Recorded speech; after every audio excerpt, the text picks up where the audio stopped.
বনি ইসরায়েলের জামানায় 3 জন লোক সফরে বেরিয়েছে। বানোয়াট ঘটনা না, এটা বুখারীর ঘটনা। সফরে বেরিয়েছে, মরুভূমির মাঝখানে প্রতিমধ্যে প্রচন্ড তুফান আর বৃষ্টি। বৃষ্টি থেকে বাঁচার জন্য এর একটা পাহাড়ের গুহার ভেতরে ঢুকেছে। হঠাৎ থান্ডার, বজ্রপাত, বিজলি, মুষলধারে বৃষ্টি। বৃষ্টির পানিতে পিচ্ছিল হয়ে উপর থেকে বিশাল প্রকাণ্ড একটা পাথরের খণ্ড এসে গুহার মুখের মধ্যে আটকে গিয়েছে। যেই গুহার মুখ দিয়ে তারা ঢুকেছে, ওইখানে বিশাল একটা পাথর গড়িয়ে এসে উপর থেকে বলল, অন্ধকার, ভিতরে কোনো আলো নাই, কোনো জনমানব নাই, বাঁচানোর কেউ নাই, কিচ্ছু দেখা যায় না, ঘুটঘুটে অন্ধকার। বাইরে থেকে আলো আর অক্সিজেন যে আসবে ওই সুযোগটাও নাই। 3 জন বুঝে গেল আমাদের মৃত্যু এখানেই হবে, আমাদের কঙ্কাল গুলো শত শত বছর এখানে পড়ে থাকবে, কেউ উদ্ধারের জন্য আসবে না। ঠিক কিনা? বাঁচানোর কেউ নাই, অক্সিজেন যতটুকু আছে কিছুক্ষণ পরে এটাও শেষ হয়ে যাবে। 3 জনের একজন বলল, আমাদের বাঁচানোর কেউ নাই, একজন ছাড়া তিনি কে? আমাদের 3 জনের জীবনের এমন কোন নেক আমল আছে কিনা যেটা দিয়ে আল্লাহর কাছে দোয়া করা যায়? কার জীবনে কি নেক আমল আছে যেই নেক আমলটা দুনিয়ার কোনো মানুষকে দেখানোর জন্য করা হয় নাই, শুধু করা হয়েছে কার জন্য? এরকম কোন নেক আমল থাকলে দোয়া করা শুরু করো, এছাড়া আমাদের বাঁচার কোনো উপায় নাই। একজন দোয়া করা শুরু করলো। হাদিসে লম্বা একটা হাদিস, আমি সরল বঙ্গানুবাদ শোনাচ্ছি। একজন দোয়া করা শুরু করলো।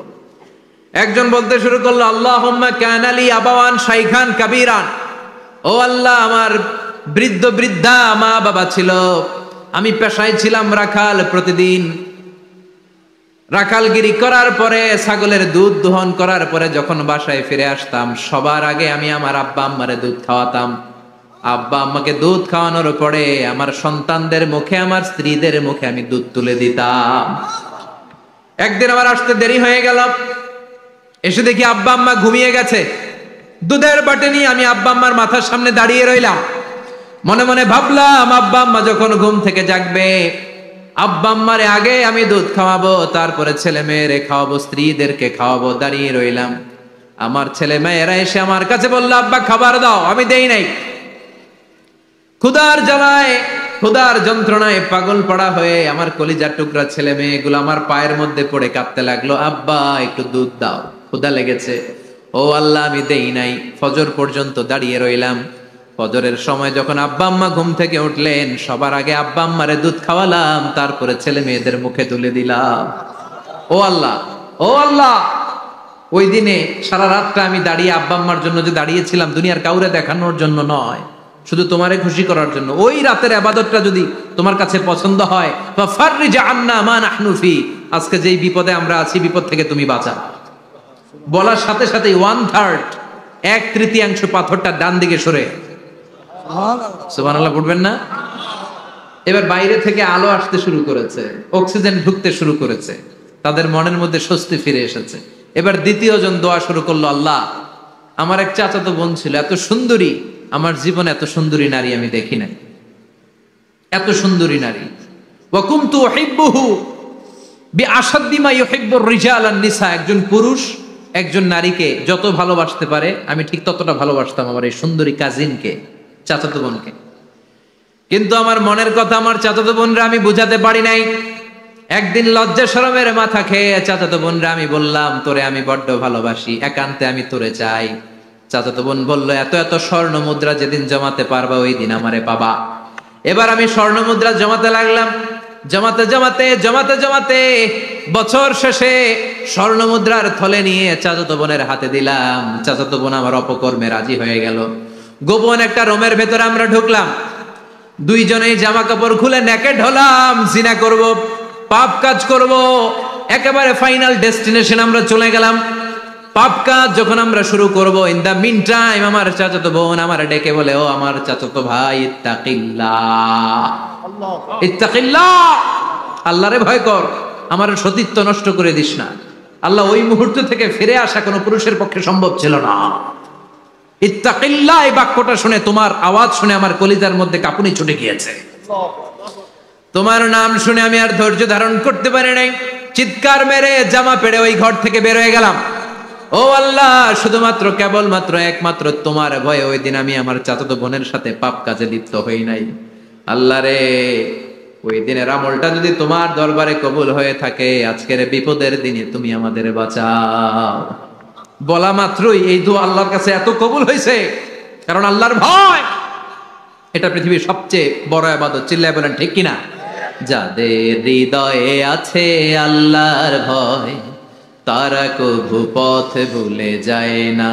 আল্লাহর প্রেম ছাড়া এই দুনিয়ায় কারো কাছে কোনো কিছু চায় না। ঠিক কিনা? আল্লাহর ভয় আল্লাহর কাছে সবচেয়ে বড় প্রিয় ইবাদত। আল্লাহর কাছে দোয়াটা এত পছন্দনীয় হয়েছে, মুহূর্তের মধ্যে 2/3 পাথরটা গুহার মুখ থেকে ডান দিকে সরে যায়। 2/3 পাথর এখন সরে গিয়েছে। এবার তারা বেরোতে চেষ্টা করলো, দেখা যায় হাত বেরোয়, কারো পা বেরোয়, মাথা বেরোয়, কিন্তু পুরো বডিটা নিয়ে বেরোয়া যায় না। বাকি আছে কয়জন? কথা কন। এবার 3 নাম্বার লোক দোয়া করতে শুরু করেছে, আল্লাহ ইন্নী ইস্তাজারতু উজারা ফাদাফাতু সামানাহুম। আল্লাহ, আমি অনেকগুলো শ্রমিক ভাড়া করেছিলাম, তাদেরকে দিয়ে কাজ করিয়ে তাদের ঘাম শুকিয়ে যাওয়ার আগে প্রত্যেকটা শ্রমিকের পারিশ্রমিক আমি দিয়ে দিয়েছি। সবগুলো শ্রমিক আমার কাছ থেকে পারিশ্রমিক বুঝে নিয়েছে, একজন ছাড়া। একজন না নিয়ে চলে গেছে। তার টাকা তারে আমি বুঝাই দিতে পারি নাই। তার রেখে যাওয়া টাকা দিয়ে আমি কয়েকটা ছাগল কিনলাম। ওই ছাগল পালতে পালতে বাচ্চা দিল, আরো বাচ্চা দিল, দিতে দিতে বিশাল ছাগলের ডেইরি ফার্ম বানালাম। 1 যুগ পরে ওই শ্রমিক এসে বলে, হে আমার মালিক, 12 বছর আগে তোমার কাছে কাজ করেছিলাম, টাকা কিন্তু নেই নাই, টাকা দাও। আমি বললাম, ওই যে বিশাল ছাগলের বড় একটা ডেইরি ফার্ম দেখা যায়, পুরো ডেইরি ফার্ম তোমার, ডেইরি ফার্মটা তুমি নিয়ে যাও। শ্রমিক আমারে বলতে লাগলো, তাস্তাহজিউ মিন্নি, আমার সাথে ঠাট্টা করো নাকি? একদিনের পারিশ্রমিক দিয়ে ডেইরি ফার্ম হয় নাকি? যতটুকু টাকা তোমার কাছে আমি 12 বছর আগে পেতাম, ততটুকু দিলেই চলবে। তারে আমি বুঝিয়ে বললাম, তোর টাকা দিয়ে ছাগল কিনেছি, ছাগলের ব্যবসা করে ডেইরি ফার্ম বানিয়েছি, একটার পর একটা ছাগল বাচ্চা দিতে দিতে আজকে হাজার হাজার ছাগলের এই ডেইরি ফার্ম, পুরো ডেইরি ফার্মটা আমি তোরে দিয়ে দিলাম। বলা মাত্র ওই শ্রমিকটা ডেইরি ফার্ম নিয়ে চলে গেল। মাবুদের এই কঠিন বিপদের দিন সে শুধু দাবি করেছিল তার পারিশ্রমিক, তার পারিশ্রমিকের টাকা তার হাতে দিলে সে খুশিতে বাকবাকুম, কিন্তু তার বদলে পুরো ডেইরি ফার্মটা আমি তার হাতে তুলে দিয়েছি একমাত্র তোমার সন্তুষ্টির জন্য। ওই দিনের আমলটা যদি তোমার দরবারে একটুও ভালো লেগে থাকে রে মাওলা, আজকের কঠিন বিপদ থেকে বাঁচাও। বলতে দেরি মুহূর্তের মধ্যে বিশাল পাথর খণ্ডটা গুহার মুখ থেকে ডান দিকে সরে যাও। আল্লাহর শুকরিয়া করে 3 জন বের হয়ে যায়। সহিহ বুখারীর বর্ণনা। আপনার জীবনে এমন কোন নেক আমল যদি থাকে যেটা শুধু আল্লাহরা দেখানোর জন্য করছিলেন, আমরা আমল করব অবশ্যই দেখানোর জন্য, তবে মানুষকে নয়। কারা দেখানোর জন্য? আমাদের সব দেখানো হবে একজনকে। চিল্লায় বলেন, তিনি কে? লা ইলাহা ইল্লাল্লাহ। আর একটা হচ্ছে আল্লাহু আকবার। এই 4টার চেয়ে শ্রেষ্ঠ জিকির আর নাই। কথা বলেন, এটা এই 4টার ভিতরে ইল্লাল্লাহ আছে? কথা বলেন। এজন্য জিকিরকে আমরা খণ্ডিত করব না। ঠিক যেমন যেমন সহিহ সুন্নাহ এসেছে তেমন তেমন জিকির করলে আপনার কলিজাটারে ঠান্ডা করে দিবে কে? ইল্লাল্লাহর ব্যাখ্যা থাকতে পারে। অনেকে ব্যাখ্যা করে যে এটার মধ্যে লা ইলাহা আছে, এটাকে গোপন রাখা হয়েছে, আমরা ইল্লাল্লাহ পড়ি না, ওটার দরকার নাই। বিশ্বনবী এবং সাহাবারা যেই পন্থায় জিকির করেছেন, যেই পন্থায় জিকির শিখিয়েছেন, ওইটার ভিতরে বরকত বেশি না কম? কথা বলেন, বেশি না কম? এজন্য বিশ্বনবী বললেন আল্লাহর কাছে প্রিয় কথা 4টা। একটা হলো সুবহানাল্লাহ, দ্বিতীয়টা হলো আলহামদুলিল্লাহ, তৃতীয়টা হলো লা ইলাহা ইল্লাল্লাহ, চতুর্থটা হলো আল্লাহু আকবার। সুবহানাল্লাহ, আমার সাথে সাথে আওয়াজ করে পড়েন, সুবহানাল্লাহ, আলহামদুলিল্লাহ, লা ইলাহা ইল্লাল্লাহ, আল্লাহু আকবার, সুবহানাল্লাহ, আলহামদুলিল্লাহ, লা ইলাহা ইল্লাল্লাহ। আওয়াজ করে পড়েন আল্লাহু আকবার। মনে থাকবে? জিকিরের ওয়াজ শেষ।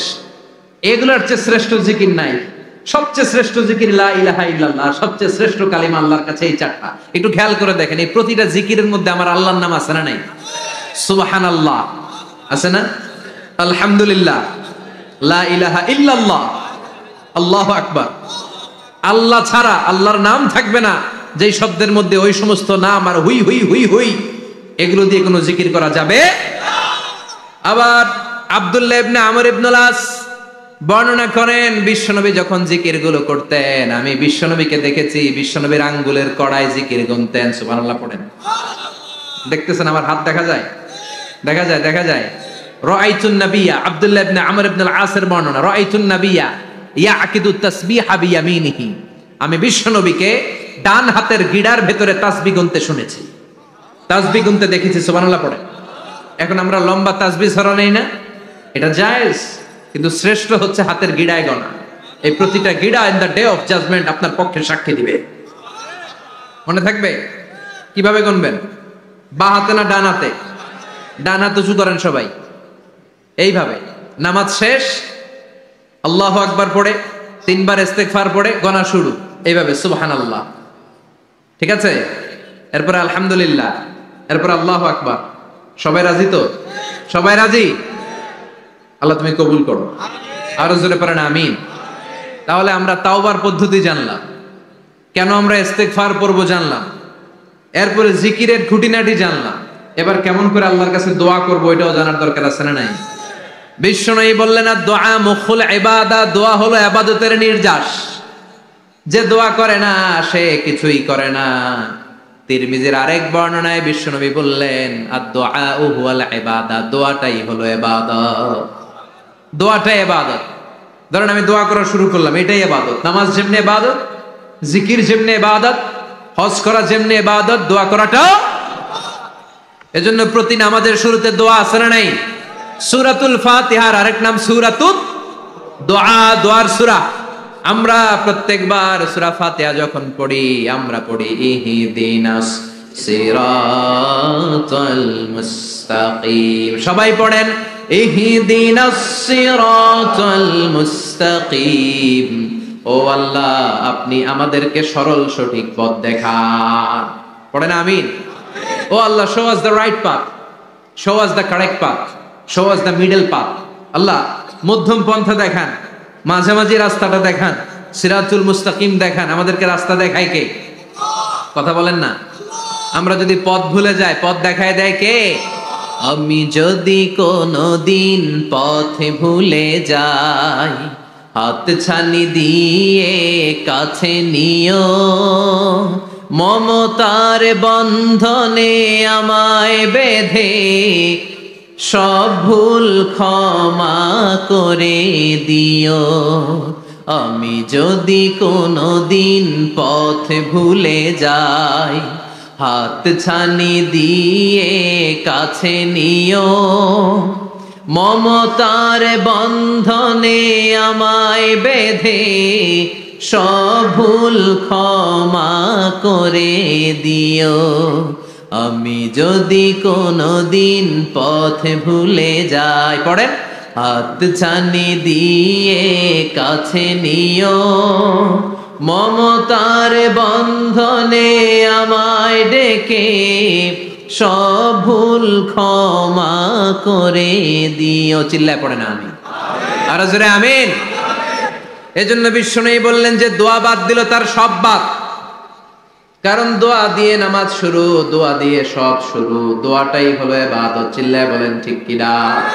আর দোয়া সিলাহুল মুমিন, দোয়া হচ্ছে মুমিনের উইপন, অস্ত্র, মুমিনের বড় অস্ত্র। যেখানে সবকিছুর দৌরাত্ম শেষ ওইখানে দোয়ার দৌরাত্ম শুরু। যেখানে সবকিছুর কারিশমা শেষ ওখান থেকে দোয়ার কারিশমা শুরু। এরকম অনেক ক্যান্সারের মতো দুরারোগ্য ব্যাধিতে আক্রান্ত, ডক্টর ফাইনালাইজ করে দিয়েছে বাঁচবে না, 2 মাস বাঁচবে। কয় মাস? কথা বলেন। মাত্র 2 মাস সে বাঁচবে। তারপরেও দেখা গেছে লোকটা 7 বছর বেঁচে ছিল। আছে না নাই? দোয়া, the power of দোয়া। Everything is pre-written, but by supplication is it's rewritten. সবকিছু আগে লেখা থাকে। মহাবিশ্ব সৃষ্টির 50,000 বছর আগে আমাদের ভাগ্যে কি ঘটবে সব লিখে রেখেছে কে?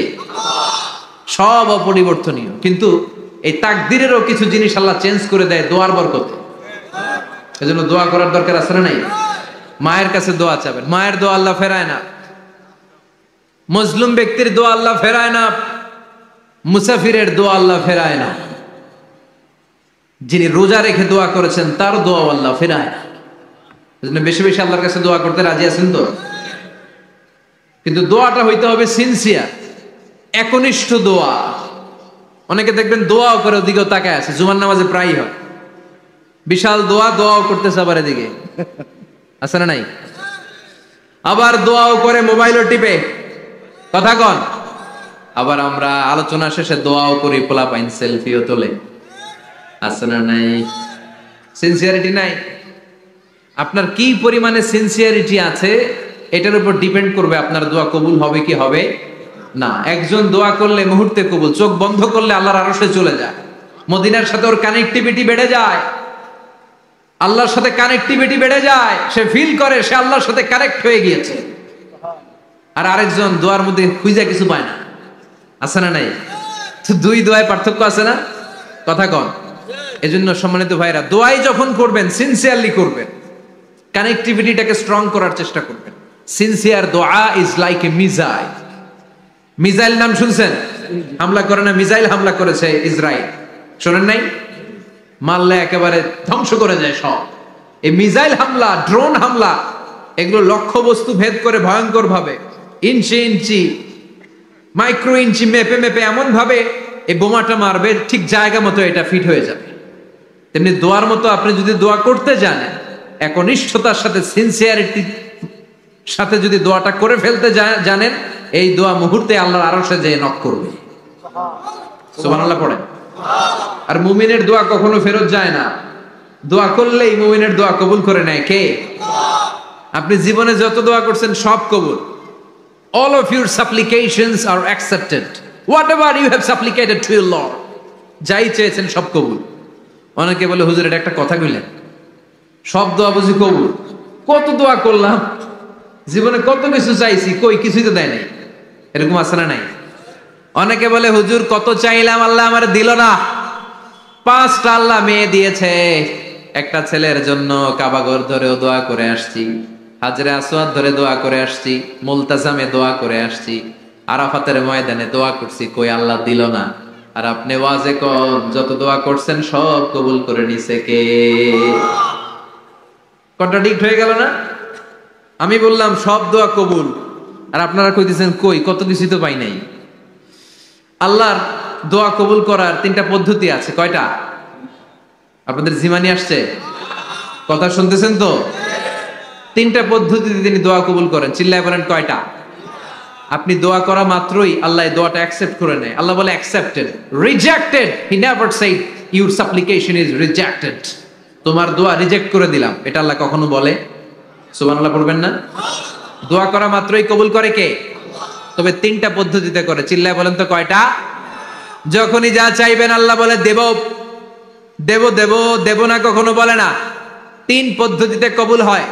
পদ্ধতি নাম্বার 1, কোন বিষয় আল্লাহর কাছে চাইলেন, দোয়া করলেন, আল্লাহ বলে দেব দেব বলেই তিনি দিয়ে দেয়, ফলে আপনি পেয়ে যান, আপনি খুশি। সুবহানাল্লাহ পড়েন। পদ্ধতি নাম্বার 2, আপনি আল্লাহর কাছে কিছু চাইলেন, আল্লাহ তখনও বলে বান্দা তোরে দেব, রিজেক্ট করে দিলাম এটা বলে না, দেব তবে এখন না, লেটার অন, একটু দেরি করে, পরে দেব, কখন দিলে আমার জন্য ভালো, আমার চেয়েও ভালো জানে কে। তাইলে মাঝে মাঝে সাথে সাথে দেয়, মাঝে মাঝে দেরি করে দেয়।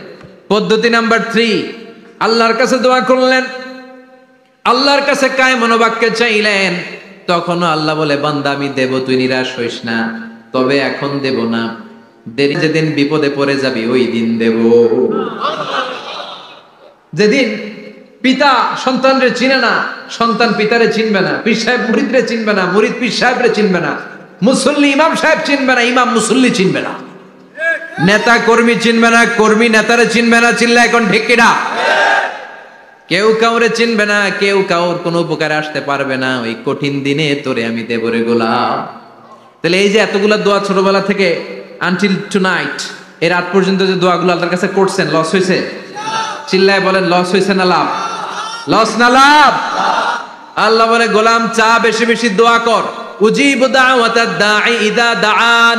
আমার বান্দা আমার কাছে চাইতে দেরি হয়ে যায়, দোয়া কবুল করতে দেরি হয়, এজন্য বারবার চাইতাম। না দিলেও চাও, না দিলেও হয় একটু পরে দিবে, দেরি করে দিবে, যখন আমার জন্য উপকার হবে ভালো হবে তখন দিবে।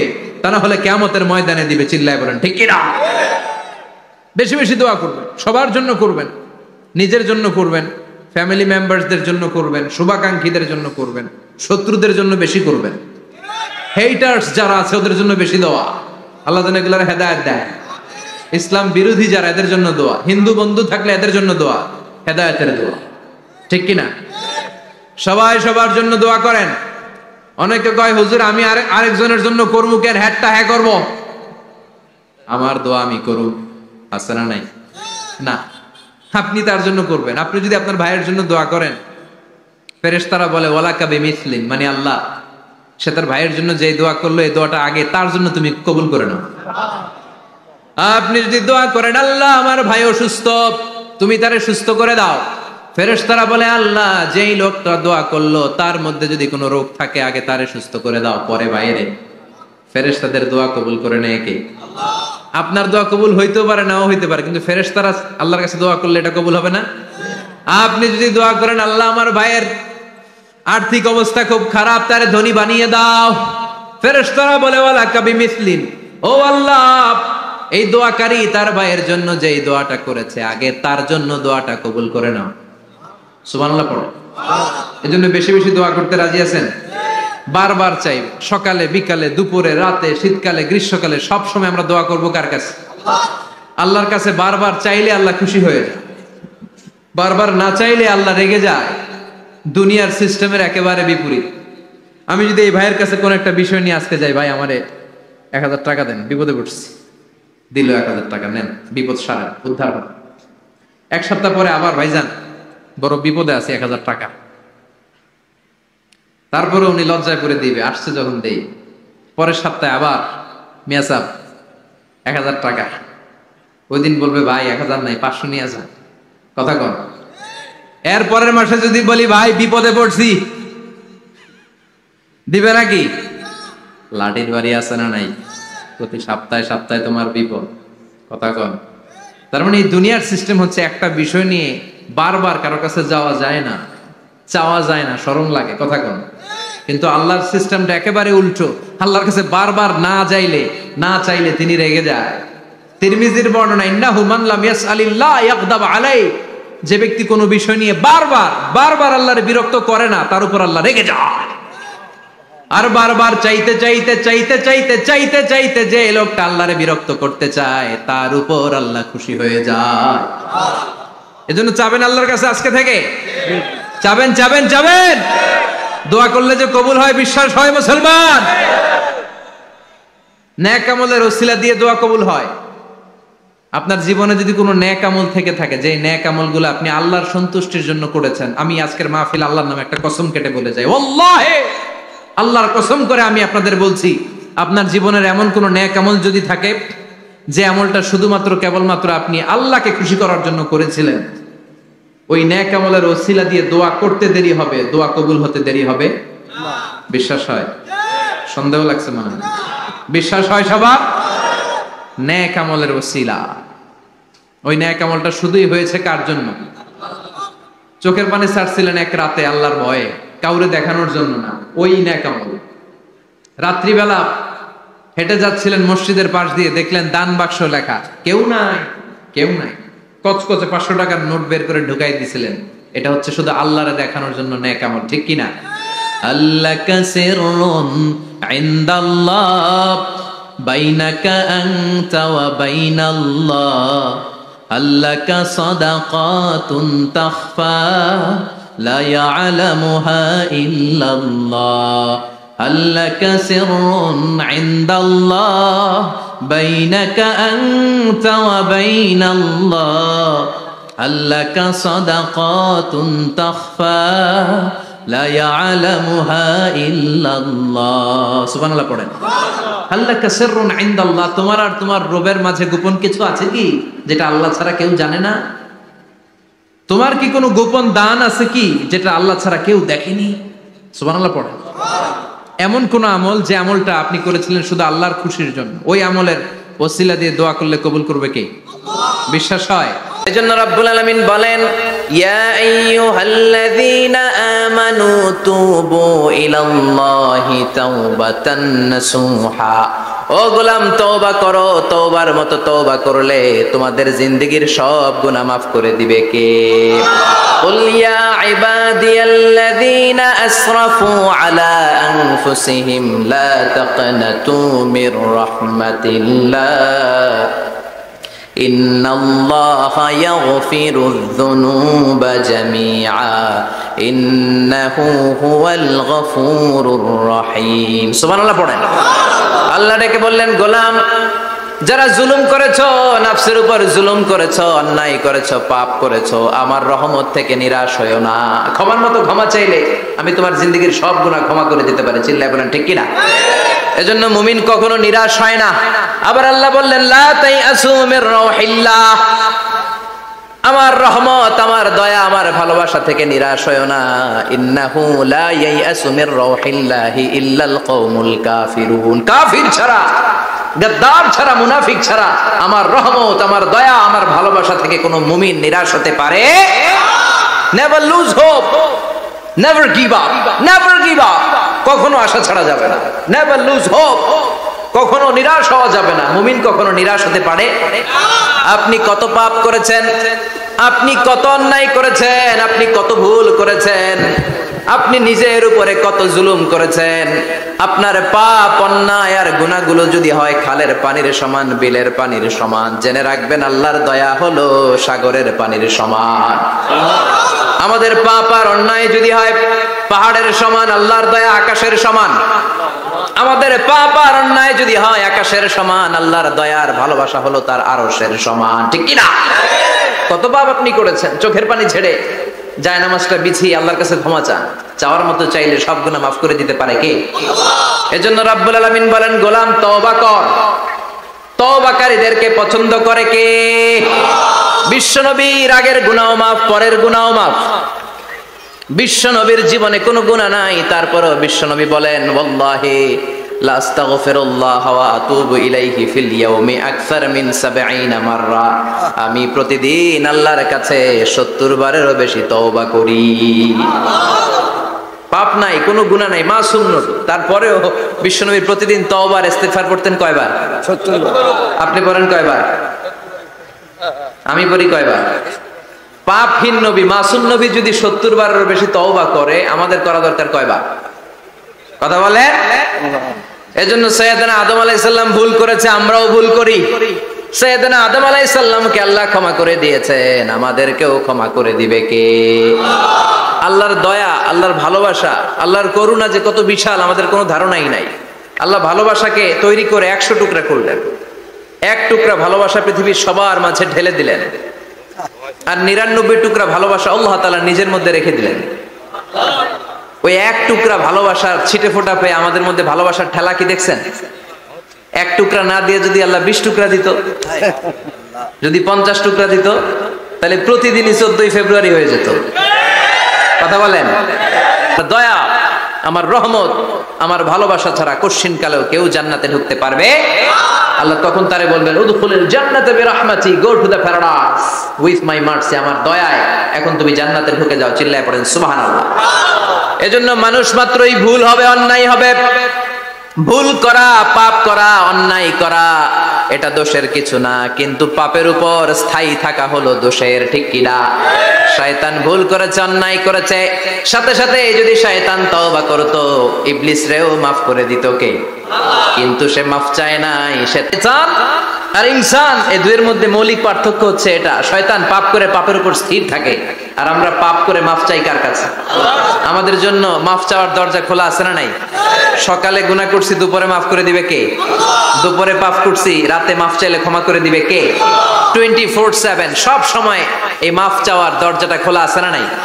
শুধুমাত্র কেবলমাত্র দুইটা সময় আল্লাহ তাআলা তওবা কবুল করে না। এক হচ্ছে বাদাল গারগারা, বাদাল গারগারা, মালাকুল মাউত যখন এসে রূহ ধরে টান দেয়, তখন গলায় গরগর গরগর শব্দ হয়। মালাকুল মাউতকে দেখে ফেললে আর তওবার কোনো সুযোগ নেই। সাইয়েদনা মুসা আলাইহিস সালাম তার চাচাতো ভাই কারণকে বলেছিল, সম্পদের যাকাত দাও, এ সম্পদ আল্লাহ দিয়েছে। কারণ বলে, আল্লাহ দেয় না, ইন্নামা উতিতুহু আলা ইলমিন ইনদি, আমি আমার ইন্টেলেক্ট, আমার সৃজনশীলতা, আমার বুদ্ধিমত্তা খাটিয়ে সম্পদ উপার্জন করেছি, আমি যাকাত দিব না। মুসা আলাইহিস সালাম বললেন তাহলে আযাবের অপেক্ষা করো। কারণ বলল পারলে আযাব নিয়ে আস। রব্বুল আলামিন বললেন ফাখাসাফনা বিহি ওয়া বিদারিহিল আরদ, ও মুসা নিরাপদ দূরত্বে তুমি সরে যাও, আমি এখনি কারুনকে তার সব সম্পদ সহ জামিনের মধ্যে দাবিয়ে দেব। কারণ তার সম্পদ সহ জামিনে দেবে যেতে লাগলো। আমি জায়গাটা নিজে দেখে এসেছি। মিশরের রাজধানী কায়রো থেকে 120 কিলো দূরে ফাইউম নামে একটা জেলা আছে, ওই জেলায় বহাইরা কারুন, কারণের সব সম্পত্তি আল্লাহ জামিনে দাবিয়ে দিয়েছে। হাঁটু পর্যন্ত দেবে যায়, সে ভেবেছে আমি বেঁচে যাব। কোমর পর্যন্ত দেবে গিয়েছে, বেঁচে যাব। গলা পর্যন্ত যখন দেবে গিয়েছে আর বাঁচার সুযোগ নাই। কারণ কয় মুসা সব সম্পত্তি তোরে আর তোর আল্লাহরে দিয়ে দিলাম, আমারে বাঁচা, আমারে বাঁচা, আমি তওবা করলাম। তখন কি তওবার সময় আছে? কথা কন, বাদাল গারগারা, মালাকুল মাউত যখন দেখে ফেলবেন তখন তওবার সুযোগ আছে। ফেরাউনেরও একই দশা। লোহিত সাগরের পানি খেতে খেতে ফেরাউনের পেটটা যখন এত বড় হয়ে যায়, ফেরাউন হাত তুলে বলে আনা মিনাল মুসলিমিন, আমি মুসলমান। আমি, এটা কোরআনের আয়াত কিন্তু, আনা মিনাল মুসলিমিন, বনি ইসরাইলরা যে আল্লাহর উপর ঈমান এনেছে, আমিও ফেরাউন সেই আল্লাহর গোলাম। আল্লাহ বলে দ্য টাইম ইজ আপ, সময় শেষ, এখন তোমার ঈমান কবুল করা হবে। তার মানে বাদাল গারগারা তওবা কবুল হয় না। এই মৃত্যুর গড়গড়ানি আসার আগ পর্যন্ত চোখের পানি ছেড়ে যদি আল্লাহর কাছে ক্ষমা চান, জীবনের সব গুনাহ মাফ করে দিবে কে? শয়তান আল্লাহরে বলল মাবুদ এত জান্নাত বানিয়ে কি লাভ, আপনার একটা বান্দারও জান্নাতে ঢুকাতে পারবেন না। আমারে বানিয়েছেন জাহান্নামী, আমি আমার সর্বোচ্চ চেষ্টা দিয়ে আপনার সবগুলা বান্দারে জামাতে জাহান্নামে নিয়ে একসাথে ঢুকবো। পারলে জাহান্নাম আরো কয়েকটা বাড়িয়ে বানান। আল্লাহ বললেন কেন কেন? শয়তান বলে লা আকুদান্না লাহুম সিরাতাকাল মুস্তাকিম, আপনার বান্দা জামাতে নামাজ পড়তে যেতে চাইবে, ওখান থেকে ধোকার ওয়াসওয়াসা দিয়ে আমি গানের কনসার্টে নিয়ে যাব। তাফসীর মাহফিলে কোরআন শুনতে যেতে চাইবে, ধোকা দিয়ে আমি মদের আড্ডাখানায় নিয়ে যাব। ওয়ালা তাজিদু আকসারাহুম শাকিরিন, একটারেও জান্নাতে ঢুকাতে পারবেন না। চ্যালেঞ্জ দিলাম। আল্লাহ বলল শয়তান তুই আমারে চ্যালেঞ্জ দেস, আমি তো সব রাজার বড় রাজা, মহারাজা, আমার সাথে তো কেউ চ্যালেঞ্জ দিয়ে টিকতে পারে না। চিল্লা এখন ঠিক কিনা? শয়তান তুই চ্যালেঞ্জ দিলি, আমিও তোর চ্যালেঞ্জ দিলাম। ওয়া ইজ্জতি ওয়া জালালি ওয়া ইরতিফাই মাকানি, আমার ইজ্জতের কসম, আমার জালালিয়াতের কসম, আমার মহানত্বের কসম, আমার ক্ষমতা আর দাপটের কসম, আজীবন আমার বান্দা গুনাহ করবে, পাপ করবে, অন্যায় করবে, কোন এক তাফসীর মাহফিলে এসে চোখের পানি ছেড়ে যখন ক্ষমা চাইবে, আমি জীবনের সব গুনাহ মাফ করে দেব। আমি আমার বান্দার জীবনের সব গুনাহ মাফ করে দিয়ে জান্নাতে ঢুকায় দেব। তখন তুই কি করবি? লাগফিরান্না লাহুম মা দামু ইস্তাগফিরুনি, যতক্ষণ আমার বান্দা আমার কাছে ক্ষমা চাইবে, আমি আমার বান্দার জীবনের সব গুনাহ মাফ করে দেব। সুবহানাল্লাহ পড়ো। এজন্য রব্বুল আলামিন বলেন ইয়া আইয়ুহাল্লাযীনা আমানু তুবু ইলাল্লাহি তাওবাতান নাসুহা, তওবার মতো তওবা করো। তওবার মতো তওবা করলে যত বড় অন্যায় হোক, পাপ হোক, গুনাহ হোক, সব গুনাহ মাফ করে দিতে পারে কে? সাইয়েদনা আদম আলাইহিস সালাম ভুল করলেন, শত শত বছর কাঁদলেন। আল্লাহ বললেন ও আদম কিছু বাক্য তোমারে শিখিয়ে দেই, এই বাক্য দিয়ে তুমি আমার কাছে তওবা করো, তোমার তওবা কবুল করে নেব। সাইয়েদনা আদম বললেন রব্বানা, পড়েন রব্বানা যালামনা আনফুসানা ওয়া ইল্লাম তাগফির লানা ওয়া তারহামনা লানাকুনান্না মিনাল খাসিরিন। ও আল্লাহ আমি জুলুম করেছি নফসের উপর, ভুল করেছি, অন্যায় করেছি, অপরাধ করেছি, আপনি যদি ক্ষমা না করেন আমি শেষ হয়ে যাব। লানাকুনান্না মিনাল খাসিরিন, আমি ক্ষতিগ্রস্তদের মধ্যে শামিল হয়ে যাব। ঠিক কি না? এই আয়াত দিয়ে, এই দোয়া দিয়ে যখন সাইয়েদনা আদম তাওবা করলেন, মুহূর্তেই তাওবা কবুল করে নিয়েছে কে? আল্লাহ। আমরাও যদি পাপ করি, অন্যায় করি, আমাদেরও পাপগুলো মোচন করার একজন আছে না নাই? তিনি গাফিরিয যামব কাবিলিত তাওব, ওনার কাজই হচ্ছে গুনাহ মাফ করা। শয়তানের কাজ ওয়াসওয়াসা দেওয়া, আমাদের কাজ পাপ করা, ওনার কাজ মাফ করা। আল্লাহ ডেকে বলে গোলাম তোরা যদি পাপ না করতি আর বারবার মাফ না চাইতি, তাহলে তোদেরকে ধ্বংস করে দিয়ে জমিনের বুকে এমন একটা জাতি আমি বানাতাম যারা পাপ করতো আর মাফ চাইতো, আর আমি মাফ করতাম। সুবহানাল্লাহ পড়ো। মাফ করতে আল্লাহর বড্ড ভাল লাগে। চোখের পানি দেখতে আল্লাহর বড্ড ভালো লাগে। কায়মনো বাক্যে কেউ দোয়া করছে, এই দৃশ্য দেখতে আল্লাহর ভালো লাগে, চিল্লায় বলেন সুবহানাল্লাহ। এজন্য পাপ আমাদের যত বড় হোক আমাদের জন্য মাফ আছে না নাই? দুইটা সময়ে তাওবা কবুল হয় না। এক নাম্বার হলো বাদাল গারগারা, মালাকুল মাউতকে দেখে ফেলেছেন, রূহ ধরে টান দিবে, তখন তওবা করলে কবুল হবে। আরেকটা হচ্ছে বাদা তুলুই শামসি মিন মাগরিবিহা, কিয়ামতের আগ দিয়ে সূর্য আর পূর্ব দিক থেকে উদিত হবে না, এটা পশ্চিম দিক থেকে উদিত হবে, তখন তওবা করলে কবুল হবে। তখন তওবার দরজাকে বন্ধ করে দিয়েছে কে? আল্লাহ। এজন্য আমরা যে কোনো পাপই করি না কেন, পাপ হয়েই যেতে পারে, আশা হারানোর কারণ নাই। Never lose hope, never give up. মুমিন কখনো আশা হারায় না, মুমিন কখনো নিরাশ হয় না। মুমিনের আশা ভরসা একটা সত্তার উপরে, চিৎকার করে বলতে হবে তিনি কে? এজন্য পাপ হওয়ার সাথে সাথে আমরা তওবা করব কার কাছে? বিশ্বনবী বললেন কিছু কিছু কাজ আছে এগুলো হয়ে যাওয়ার পরে দেরি করা যায় না। এক নম্বরে নামাজের ওয়াক্ত হলে দেরি করা যায় না, ঠিক কিনা?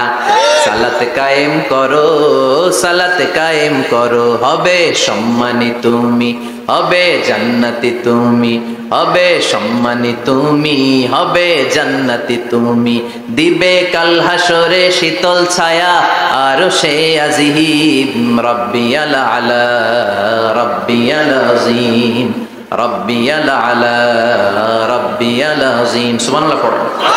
নামাজের সময় হওয়া মাত্র দেরি নাই, তাজহিজুল মাইয়িত, মারা গেলে লাশ রেখে দেয়া যায় না, তাড়াতাড়ি দাফন করে দাও। নামাজের সময় হলে নামাজ পড়ো, দেরি করো না। মানুষ মারা গেলে দাফন করতে দেরি করো না। বান্দা যদি পাপ করে ফেলে তওবা করতে দেরি করো। এজন্য পাপ করার সাথে সাথে তওবা করার দরকার আছে না নাই? এখন তওবা যে করব কোন সিস্টেমে করব? কোন সিস্টেমে? ভুল হওয়া মাত্রই আপনি অনুতপ্ত হয়ে চোখের পানি ছেড়ে আল্লাহর কাছে মাফ চান, আল্লাহর কাছে ক্ষমা চান, এটার নামই তওবা। আমাদের দেশে হুজুরাই না তওবা পড়ায়, আছে না নাই? আনন্দপুরে এগুলা নাই, আছে না?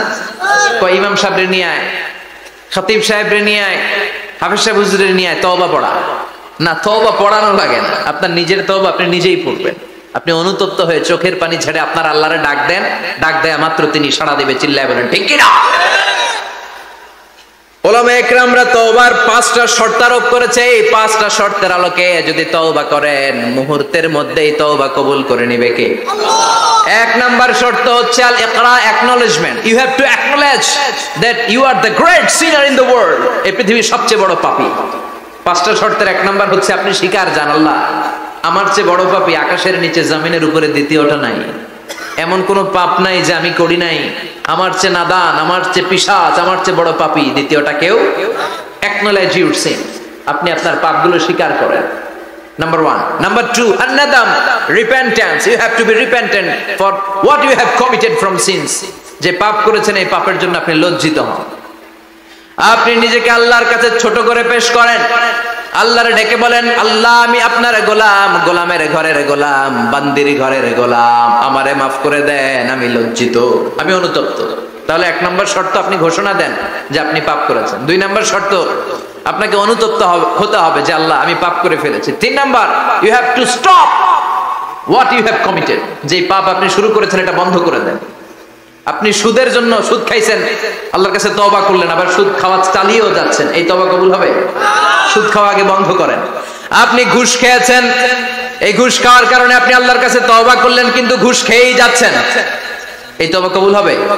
3 নাম্বার হচ্ছে you have to stop what you have committed. আপনি যেই পাপ করেছেন এটাকে বন্ধ করেন। 4 নাম্বার শর্ত, you have to hate what you have committed. আপনি যেই পাপটা করেছেন এটাকে মন থেকে ঘৃণা করেন, ওইটারে মন থেকে ঘৃণা করতে হবে। 5 নাম্বার শর্ত হচ্ছে you have to determine that you never repeat this sin again.